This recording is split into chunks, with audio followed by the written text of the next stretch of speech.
بہت پرانی بات ہے کہ ایک عابد کسی دور دراز پہاڑ کی غار میں اللہ کی عبادت میں مصروف رہتا تھا۔ اس کی شہرت دور دور تک تھی کہ وہ بہت نیک اور صاحب تقویٰ ہے۔ جنات کی شرارت۔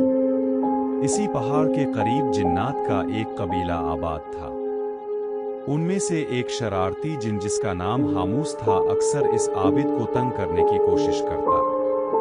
کبھی غار کے باہر عجیب آوازیں نکالتا تو کبھی تیز ہوا چلا کر اس کا چراغ بجھا دیتا۔ لیکن عابد اپنی عبادت میں اتنا مگن رہتا کہ اسے ان باتوں کی پرواہ ہی نہ ہوتی۔ شیطان کی مداخلت۔ ایک رات ابلیس ہاموس کے پاس انسانی روپ میں آیا اور بولا، تم اسے ڈرا کر راستے سے نہیں ہٹا سکتے، اگر اسے گمراہ کرنا ہے تو اسے اس کے غرور میں مبتلا کرو۔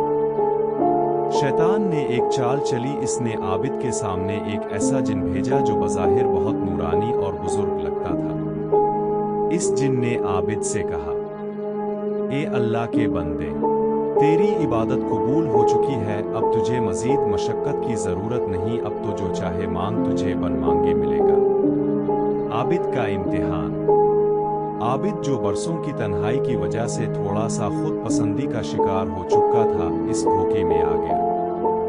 اس نے سوچا کہ شاید واقعی وہ اس مقام پر پہنچ گیا ہے جہاں اسے محنت کی ضرورت نہیں۔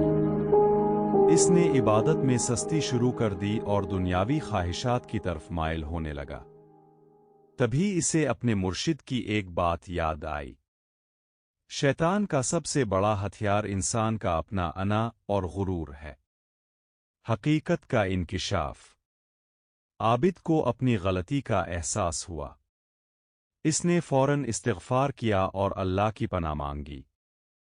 جیسے ہی اس نے سچے دل سے توبہ کی، وہ نورانی شکل والا جن دھوئیں میں بدل گیا اور وہاں سے بھاگ نکلا۔ اسے سمجھ آ گئی کہ یہ شیطان کی ایک چال تھی تاکہ اسے صراط مستقیم سے ہٹا سکے۔ سبق۔ اس کہانی سے ہمیں دو باتیں معلوم ہوتی ہیں۔ جنات ہماری دنیا میں موجود ہیں، کچھ نیک اور کچھ شرارتی، لیکن وہ انسان کا کچھ نہیں بگاڑ سکتے اگر انسان کا ایمان مضبوط ہو۔ شیطان انسان کو برائی سے زیادہ غرور کے ذریعے گمراہ کرنے کی کوشش کرتا ہے۔